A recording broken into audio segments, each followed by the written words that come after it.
আমি আজ আপনাদের সঙ্গে শেয়ার করতে চলেছি কলকাতার ফেমাস ক্লাব কচুরি আর তার সঙ্গে আলুর তরকারির রেসিপি, যেটা কলকাতায় সাধারণত সকালের জলখাবার হিসাবে খাওয়া হয়ে থাকে। তো এই ফেমাস কলকাতার ক্লাব কচুরি আর আলুর তরকারির রেসিপি তাহলে দেখে নেওয়া যাক। তো চলুন, এখানে আমি একটা মিক্সিং জার নিয়ে নিয়েছি আর এখানে আমি নিয়েছি 1/4 কাপ বিউলির ডাল, যেটাকে আমি আগের দিন রাত্রে ভিজিয়ে রেখেছিলাম।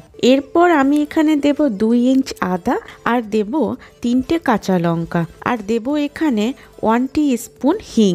হিংটা এখানে বেশি পরিমাণেই দিতে হবে, তাহলেই টেস্টটা ভালো হবে। এরপর এই সব কিছুকে খুব ভালোভাবে পেস্ট করে নিব।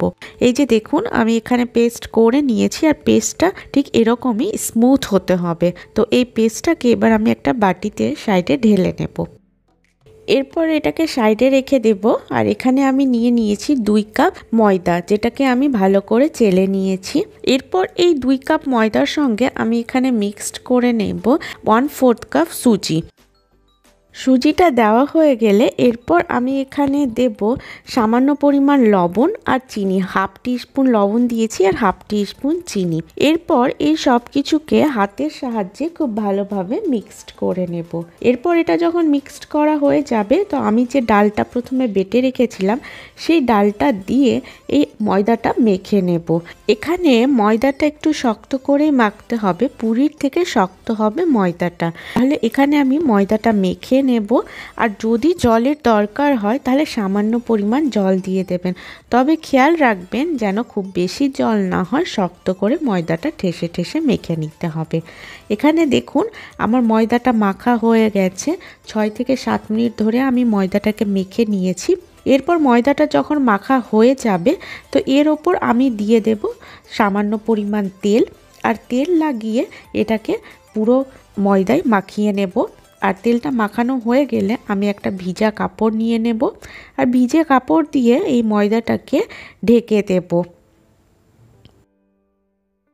এখানে একটা ভিজে কাপড় নিয়ে নিয়েছি আর এটাকে রেস্টে রেখে দেব 15 থেকে 20 মিনিট। ততক্ষণ আমরা তরকারিটা বানিয়ে নিই। তো এখানে আমি একটা প্রেসার কুকার নিয়েছি আর প্রেসার কুকারে দিয়ে দেব 2টো বড় সাইজের আলু। আমি 4 কোনা করে কেটে ধুয়ে নিয়েছি, সেই আলুটা দিয়ে দিলাম। এখানে দেব একটা মিডিয়াম সাইজের পেঁয়াজ, যেটাকে আমি স্লাইস করে কেটে নিয়েছি। দেব 1 টেবিল স্পুন আদা রসুন বাটা।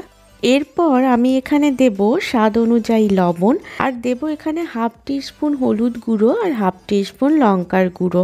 এরপর দেব 1 টিস্পুন গরম মশলার গুঁড়ো আর 1/2 টিস্পুন জিরের গুঁড়ো। আর সব থেকে ইম্পর্টেন্ট যেটা, এখানে দিয়ে দেব 1 টিস্পুন 5 ফোড়ন আর 3টে কাঁচা লঙ্কা। এরপর দেব 2 টেবিল স্পুন সরিষার তেল। আর এই সব কিছুকে খুব ভালোভাবে মিক্সড করে নেব। এখানে খুব ভালোভাবে মিক্সড করে নিতে হবে মশলার সঙ্গে আলুটাকে।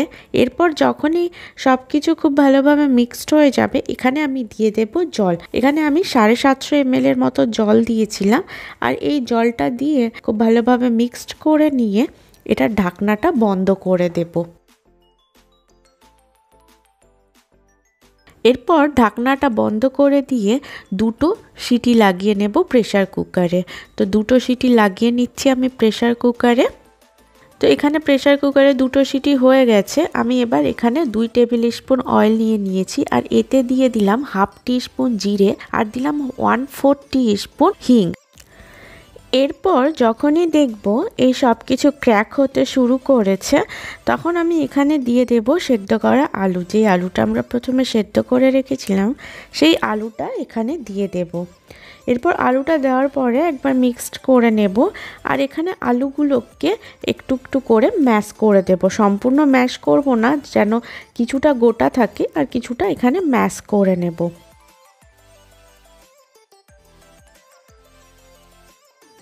এরপর যখন ম্যাশ করা হয়ে যাবে, এরপর এটাতে বয়েল আসা পর্যন্ত অপেক্ষা করব।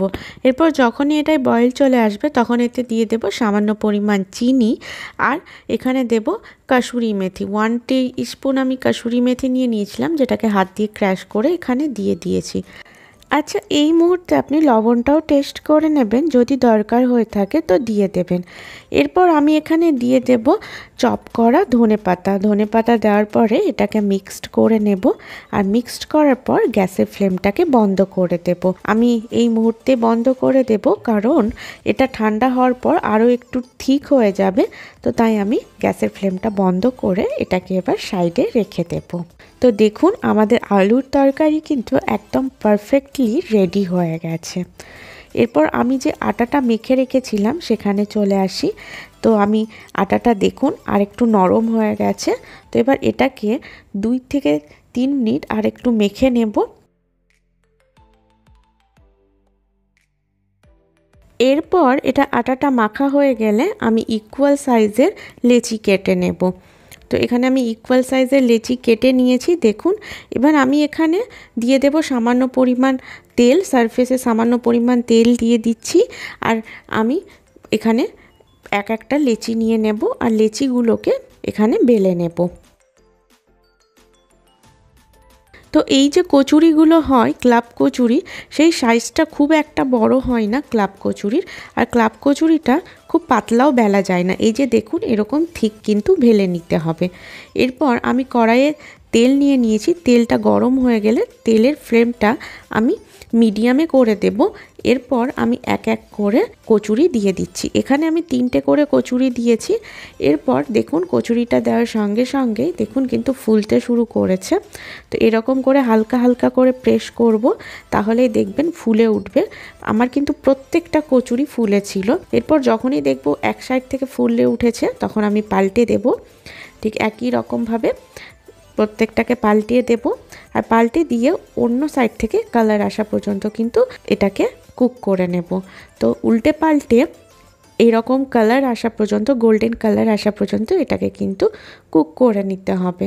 তো এখন আমার মন পছন্দ কালার চলে এসছে। তো আমি এটাকে তেল থেকে ছেঁকে নিচ্ছি। এইভাবেই সবগুলো কচুরি কিন্তু আমি তেলে ভেজে নিয়েছিলাম। তো এবার আমি কচুরিটাকে আলুর তরকারির সঙ্গে সার্ভ করে নিয়েছি। এভাবেই খুব বাড়িতে ইজিভাবে ক্লাব কচুরি আর আলুর তরকারি বানিয়ে নিতে পারেন, একদম দোকানের মতো। তো আশা করছি ভিডিওটা আপনাদের ভালো লেগেছে। ভিডিওটা ভালো লাগলে ভিডিওটায় লাইক করে দেবেন, আমার চ্যানেলটাকে সাবস্ক্রাইব করে দেবেন এরকম আরও অন্যরকম রেসিপি দেখার জন্য। দেখা হচ্ছে আপনাদের সঙ্গে পরের ভিডিওতে। টাটা।